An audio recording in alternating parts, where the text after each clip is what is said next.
Direction les États-Unis, cher Tidiane, Donald Trump investit ce lundi à la Maison-Blanche. Donald Trump qui s'est offert en bandeau foule ce dimanche lors d'un rassemblement dans la capitale fédérale. C'était à la veille de son investiture. Celui qui deviendra ce lundi à midi le 47e président des États-Unis a promis une centaine de décrets dès sa première journée. Le président américain élu s'est notamment engagé à mettre un terme à l'invasion de non-frontières, c'est entre guillemets, que représenterait selon lui l'immigration clandestine, l'un de ses principaux thèmes de campagne. Le pape François, de son côté, a déclaré ce dimanche que le plan d'expulsion à grande échelle de migrants sans papier promise par le président américain élu serait une calamité.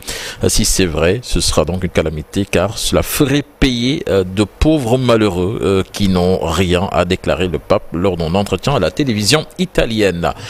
Pendant ce temps, le réseau social TikTok a annoncé dimanche qu'il travaillait à rétablir l'accès à son application aux États-Unis quelques heures seulement après l'avoir suspendu pour se conformer à une loi votée au Congrès. Dans un message posté sur X, le groupe a remercié le président élu Donald Trump pour avoir assuré aux fournisseurs d'accès à Internet et boutiques d'applications qu'ils échapperaient aux lourdes pénalités prévues par la loi.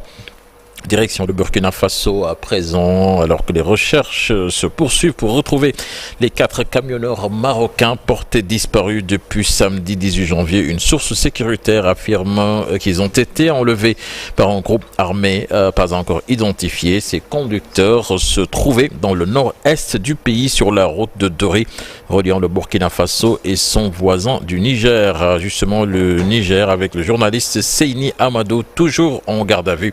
Le rédacteur en chef de la chaîne privée Canal 3 a passé la nuit de samedi à dimanche à la police judiciaire. Il a été interpellé à la suite de la suspension de Canal 3 pour 1 mois après la diffusion par la chaîne d'un baromètre classant les ministres en fonction de leur performance au gouvernement.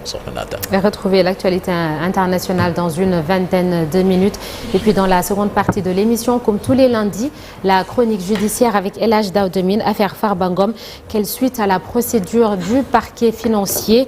Les réponses tout à l'heure. Et puis notre invité ce matin, maître Moussa Bokar Thiam, avocat, maire de Ourossogui, membre de l'APR.